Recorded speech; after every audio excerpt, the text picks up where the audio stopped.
Hello everyone, welcome back to my channel. In my yesterday's video, I was bringing to you the news about Russia introducing digital ID in form of application that is called Max. If you haven't watched that video, I will recommend you to do so. It's the video from yesterday, so just the previous video before this one.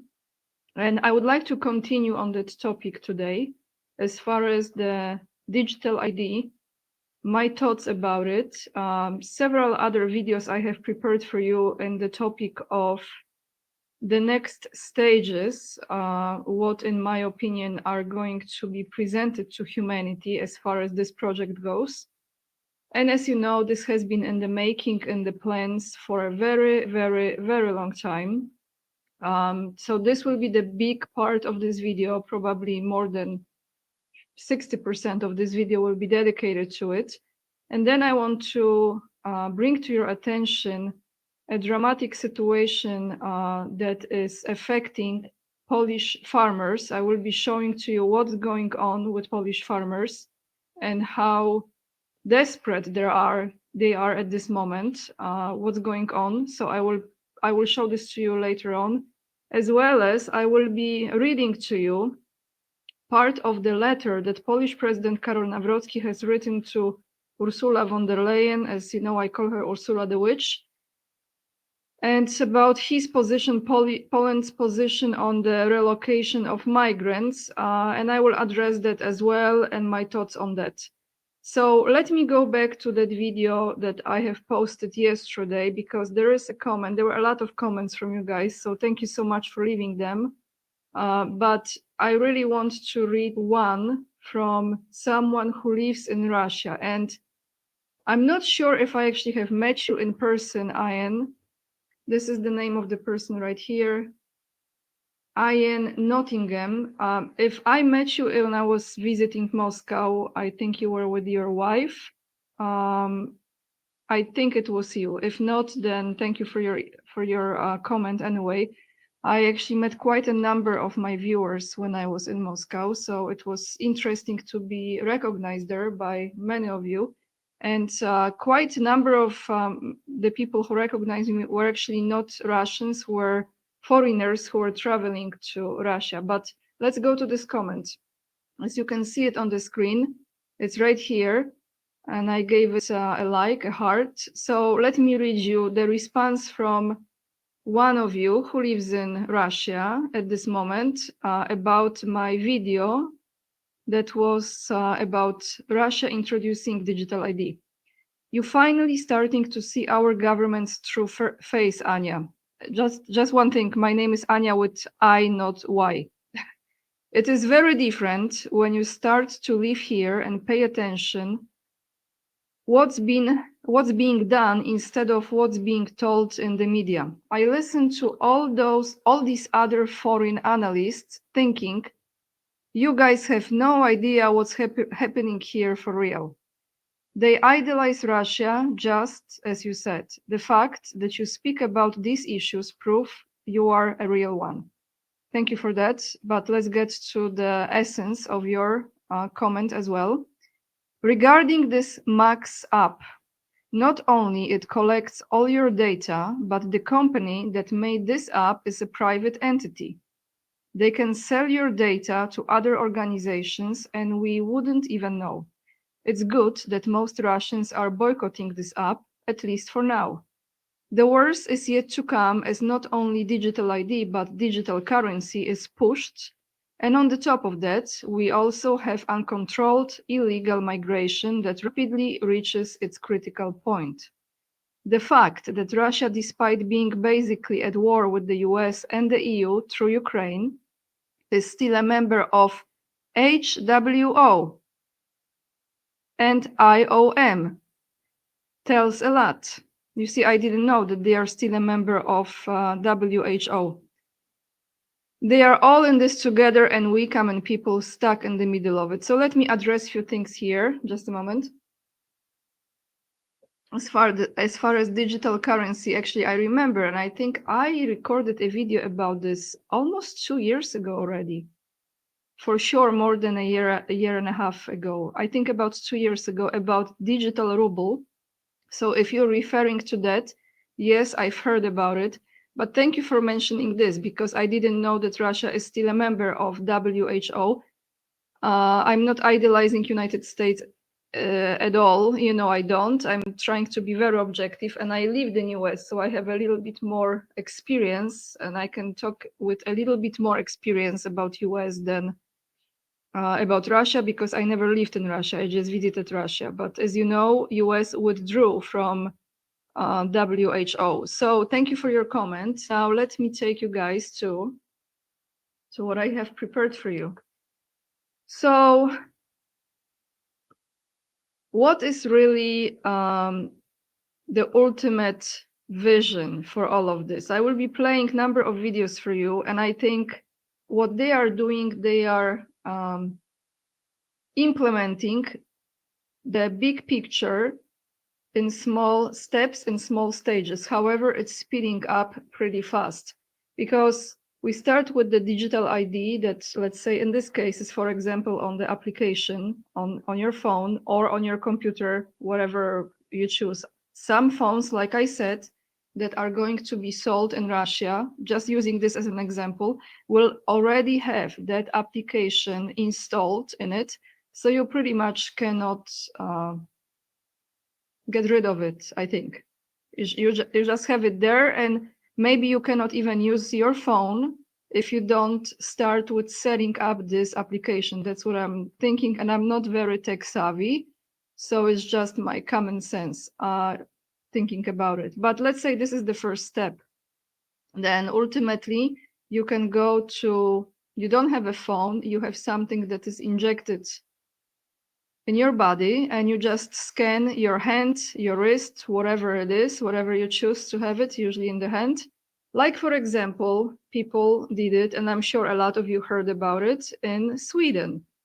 So you can see right here on this picture, 30,000 people in Sweden have implemented a microchip into their hands as of 2025.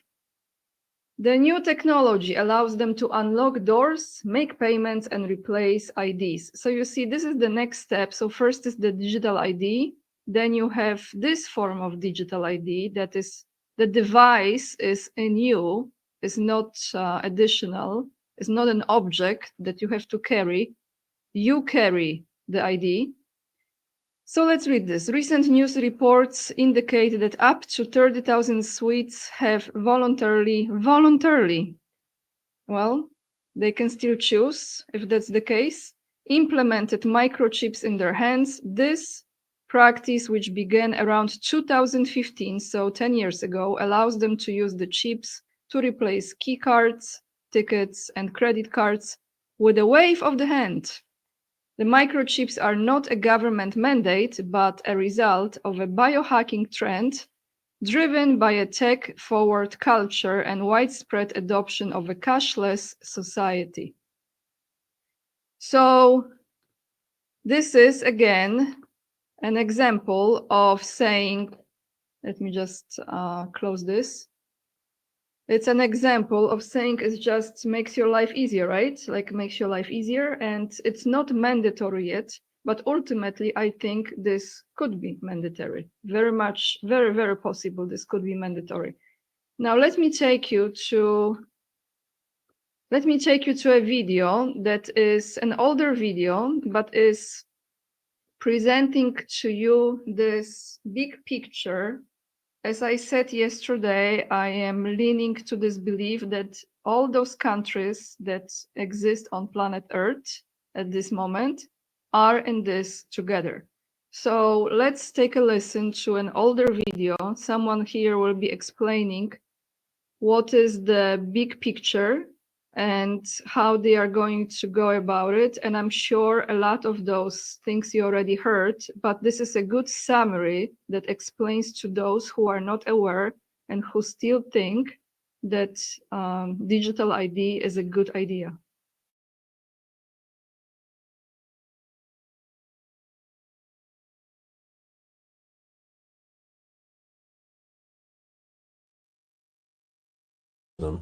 but the private banks in Germany and England, all over Italy, all over the world, they all work together. They're all central banks, and they're all part of the Communist Manifesto. You know, central banking is one of the major planks of the Communist Manifesto. We talk about America being a capitalistic country, but yet at the same time we have a central bank that plans everything for us, right? And the graduated income tax is another plank of the Communist Manifesto, right? So right there you have two major planks of the Communist Manifesto that have been brought in because of the Federal Reserve System, okay? So the ultimate goal that these people have in mind is the goal to create a one world government run by the banking industry, run by the bankers, and they're doing it in sections. The European currency, the euro, and the European Constitution is one part of it. Now they're trying to do it in America with the North American Union, right? And they want to create a new currency called the Amero, right? And the whole agenda is to create a one world government where everybody has an RFID chip implanted in them. All money is to be in those chips, right? There'll be no more cash. And this is giving me straight from Rockefeller himself. This is what they want to accomplish. And all money will be in your chips.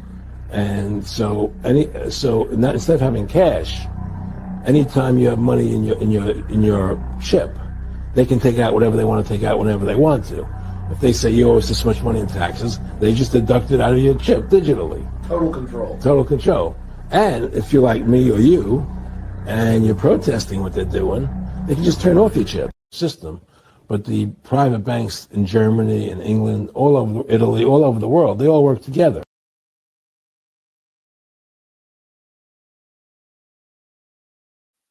So as you heard him saying, all those banks work together because above it all, there is one central bank. It all comes back to those families who run the world, right? That bloodline.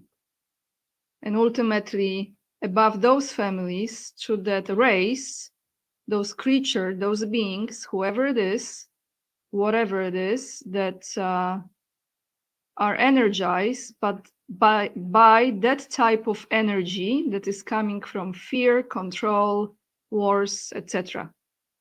So that kind of chip can be very, very easily monitored, and they can decide if you deserve to have your money or you don't, if you deserve to eat in a certain place or you don't. So it's all coming out in stages.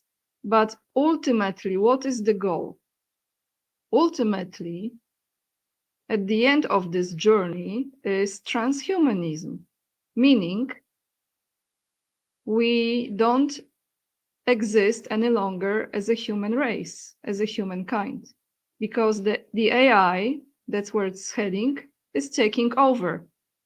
And to those of you who go into some rabbit holes, as you say, and do some research, I'm sure you're aware that there were a number of civilizations that have fallen or have been taken over by an AI. This is not the first time in history. We don't learn this at school. We're not reading this information for a reason, of course, but if you do the research and if you come across those informations and those data and facts, because those are facts, actually, I believe they are, it's pretty scary because we are almost in a loop that is repeating itself over and over and over again. So it's kind of Matrix in a way, but it's like a repetition of almost the same, but not quite. So it all comes down, what choice are we making? Because that choice will determine what will be the outcome. So here I have someone who, let me actually read you who he is, because I don't remember exactly his ranks and his position. His name is Jeffrey Hinton, who is one of the pioneers of modern AI. He was awarded the Nobel Prize just last year in 2024 for his work on neural networks. networks. He is often called the godfather of AI for co-developing the back propagation algorithm in the 1980s, which laid the foundation for today's deep learning systems. Until 2023, he worked at Google, where he helped lead AI research. He left the company so he could speak freely about the risk he believes AI now possesses. In his Nobel Prize speech, he is warning about the danger of AI. So let me play this for you. Here is the man who contributed a lot as far as the development of AI. And he is telling us what we can be afraid of. So let's take a listen to what he had to say from the source.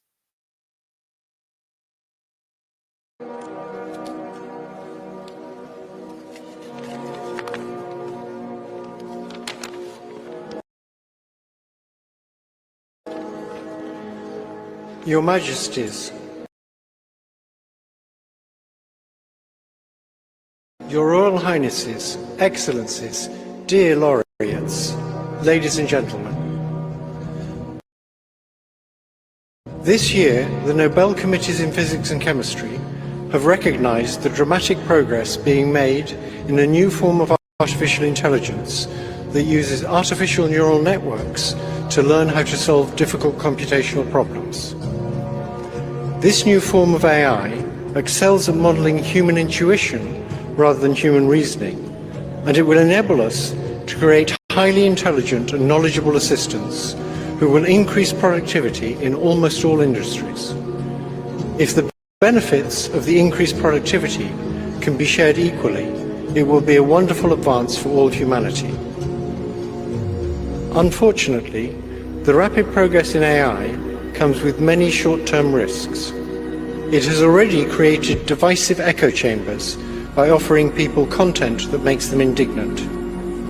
It is already being used by authoritarian governments for massive surveillance and by cybercriminals for phishing attacks. In the near future, AI may be used to create terrible new viruses and horrendous lethal weapons that decide by themselves who to kill or maim. All of these short-term risks require urgent and forceful attention from governments and international organizations. There is also a longer-term existential threat that will arise when we create digital beings that are more intelligent than ourselves. We have no idea whether we can stay in control, but we now have evidence that if they are created by companies motivated by short-term profits, our safety will not be the top priority. We urgently need research on how to prevent these new beings from wanting to take control. They are no longer science fiction. Thank you.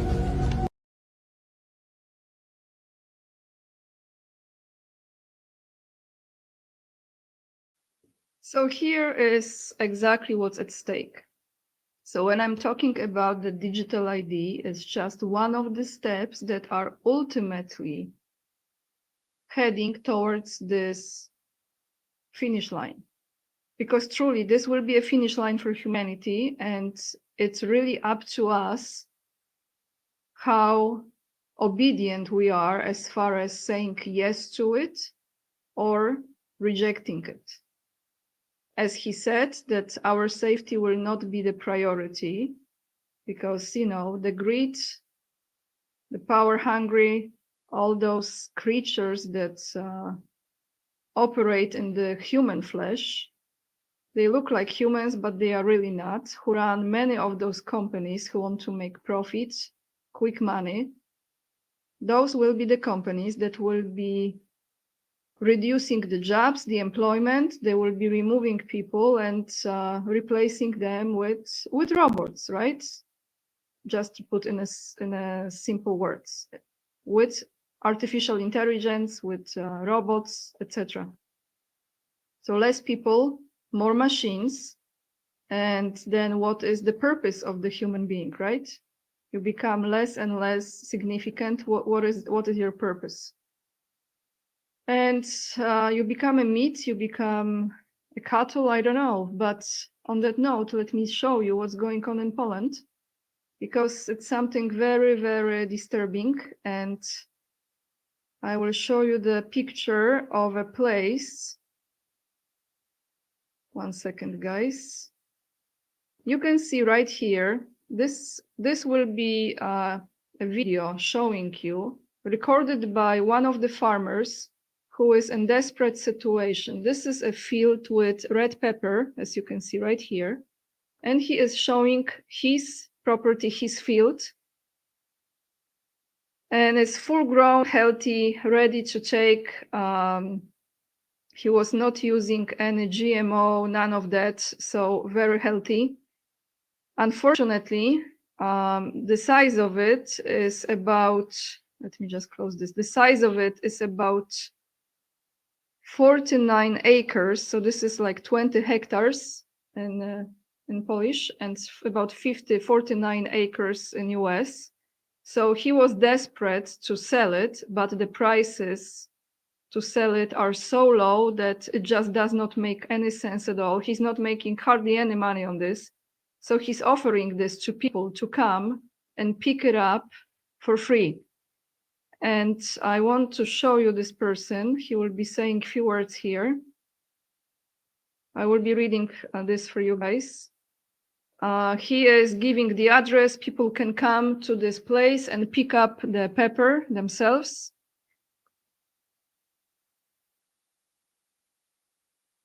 He wants to raise awareness and information, to get information out there so that many people understand the official situation Polish agriculture is in. Polish producers, not only of vegetables, but also of fruit, and above all, the price situation for peppers as well as other vegetables is dramatic at the moment. We are not harvesting them. We are only harvesting what we can with our own resources without the help of hired workers, because in simple terms, 1 day's wage, so the salary payment for a worker, is 500 kilos of peppers. So it just does not make sense for him to hire anyone to pick it up. So we are fighting as hard as we can to simply do it ourselves, but it's late, it's already October, and we simply can't cope. And hence this initiative of mine to simply help people in some way. Everyone is having a hard time, not just us farmers, he's saying. So the journalist is asking what is happening. Why is the price of these peppers so low this year? So, you know, even let's say if he hires someone to pick it up, still this is not good for him to sell it, because the price of selling it, it's really, really low. So here he will explain. Dramatically low, because it will reach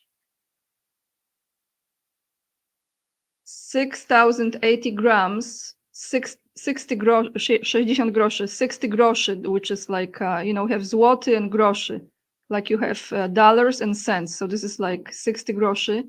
That's how we are talking about the price of industrial peppers. This is a very serious problem, because in many corps, on many plantations in the Lublin and Zamość region, not only that, but also heavy metals reduced are simply released, and processing plants are simply afraid to purchase such a raw material. So in a nutshell, what's going on, everyone, is this, that they are having absolutely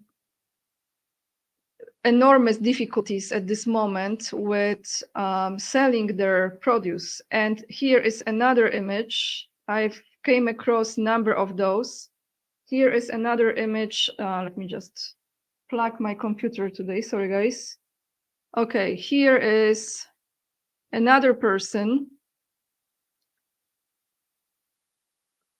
who is having the same situation with tomatoes. and you see just regular citizens are going there, picking it up. You know, I'm sure some of them will probably give some money to that farmer, but imagine you put so much work for entire year, you take care of this land, of the vegetables or fruits in other cases, and it just is not profitable. It makes no sense for you to sell it. So just regular people have to go there and pick it up. So at least it's not all going to be wasted. It's just, excuse me. I cannot imagine, you know, to be a farmer and have this kind of situation, and people just don't realize how important farmers are. They think that they just go to the grocery store and magically the food appears from where, right? From where? Someone had to produce it, nurture it, you know, pick it up, and also deliver, right, to that place. So this is going on in many places in Poland right now. I would like to know how it is in your country. You can actually read the article right here. I'm going to attach it down below in the description box. So here this tells you the drama of farmers. Common moves from Facebook save their harvests. Yes, so those farmers, they actually put posts on Facebook or social media or TikTok or other platforms, and they are showing the location where people can come to pick it up themselves, like this place with tomatoes, for example.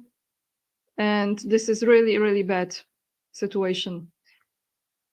Now, since we are in Poland, everyone, let me take you to the new Polish president, Karol Nawrocki, who, as you already know, I don't trust. It took me about 1 month to come to this conclusion that please just give me a break. Here he is. This is the latest. Nawrocki writes to von der Leyen. He announced Polish position on the relocation of migrants. This was one of the biggest promises during his campaign, that he will not allow the illegal migrants to occupy Poland like it is in many other countries in the European Union. So let's read what this article says and what he had to say. Poland, quoting now his letter to von der Leyen, Poland will not agree to any actions of European institutions aimed at relocating illegal migrants in Poland, and I hope that you will take this fact into account in your actions, wrote President Karol Nawrocki in a letter to the President of the European Commission, Ursula von der Leyen. Unelected president, right? Ursula the witch, absolutely reptilian creature or some kind of dragon or Draco.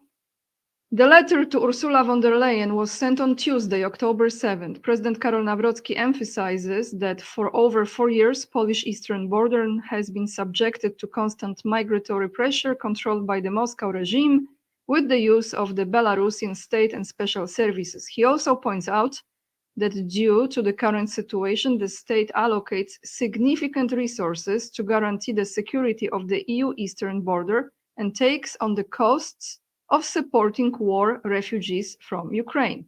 In 2025, there are still close to 1 million Ukrainian refugees in Poland, much more than that. I don't know why he even saying this, but all right. While the number of Ukrainians who temporarily ended up in Polish after the outbreak of the war has reached several million. After February 24, 2022, the Polish state behaved responsibly and accepted Ukrainian citizens fleeing the war. We offered not only our own homes, but also the state support needed at that moment. Poland behaved in solidarity despite the fact that it was not obliged to show solidarity, Nawrocki mentions. The president points out that the problem of illegal migration cannot be solved by introducing forced returns of migrants to Central European countries. Quoting him now, the reason for migration is primarily the difficult security and economic situation of the countries of Africa and the Middle East. And it is on this challenge that we should focus while protecting our citizens from illegal migration and its consequences. Our common task should be, first of all, to seal the borders and fight smugglers, he writes. In the further part of the letter to the President of the European Commission, Nawrocki emphasizes that overwhelming majority of Poles, regardless of their political sympathies, oppose the forced relocation of migrants to Polish. The President also reminds that he raised the topic of illegal migration during the election campaign. I announced that my goal is for Poles to feel safe in their country. One of the elements of security is certainly the lack of risk allocated with illegal migration, which has flooded Western Europe, and since the memorable decision of German Chancellor Angela Merkel in 2015, he reminds. I also announced that I would not agree to the implementation of the Pact of Migration and Asylum in Poland. At the same time, I maintain my readiness to cooperate in the field of border protection, joint operational activities, exchange of information and technical support for the member states most exposed to migratory pressure. So this is the letter. I will attach the link down below in the description box, and here are my few cents about this. Well, let me say this. I remember exactly when, before he won the election, there was this situation going on at the borders already here between Poland and Germany, and they were smuggling the illegal migrants from the German side. His son, well, it's not his biological son, but the oldest son that is his son, he adopted him, I guess. He went to the border and he was showing the situation and talking to those people, regular citizens who went there and were protecting the border. Regular people. Actually, soccer, or in Poland we say football, fans and other people. So he's very aware of it. I believe he doesn't want this to become the reality in Poland. We already have a lot of illegal migrants here, a lot. And that is due to many things. That is also due to not just this government, which is absolutely a disaster, but also to the previous one, that was also absolutely disaster. That was the corruption, the entire scandal that was taking place. I forgot what country it was in Africa. They were selling the visas to those migrants to come to Poland. So I think about 25,000 or 30,000, if not more, maybe even more. I don't remember exactly. A lot of those people came, and it was not done the way it should be done. Let's put it this way. It was against the law.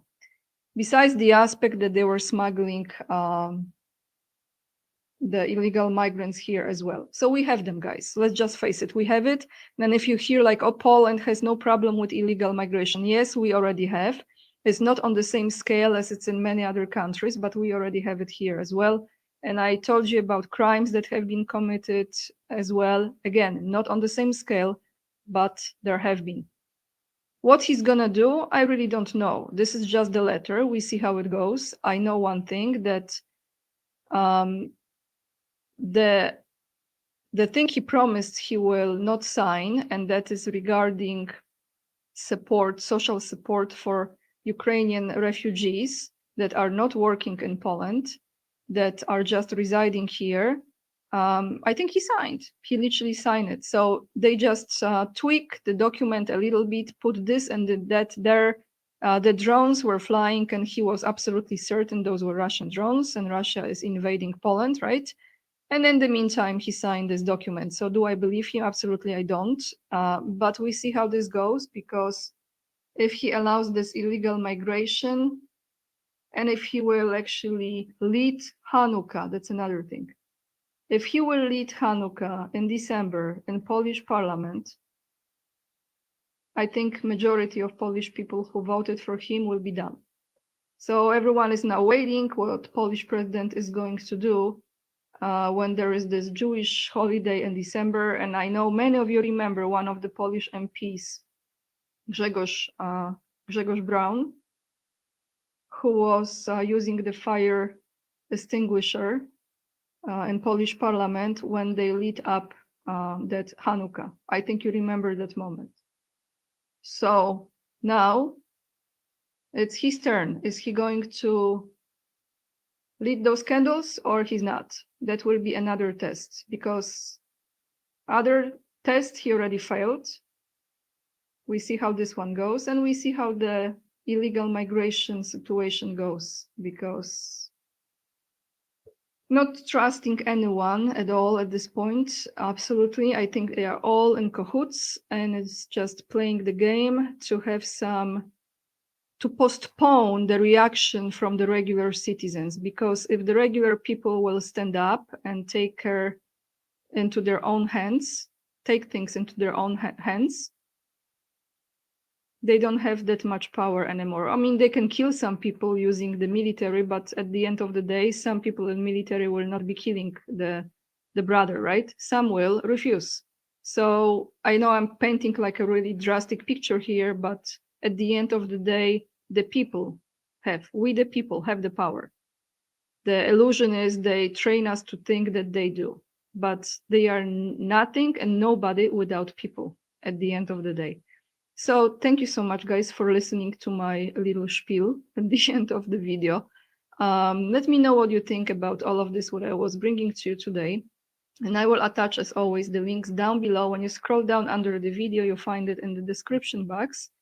And I would like to say thank you so much for everyone who is choosing to support my work, especially on Patreon or by donating on PayPal or joining my membership on this channel as well. And if you have Instagram, make sure to follow me there. It's AniaK_44. And that's all for today, everyone. I don't know how I will title this video yet. Maybe the ultimate goal for humanity. I don't know. We will see. We can always choose differently. That's how you change the future. Thank you so much for watching. Hit the thumbs up if you appreciate the video. Subscribe if you haven't already, and let me know what you think. Lots of love. And remember, we are the leading edge and we are saving humanity. And I see you in another video. Bye, guys.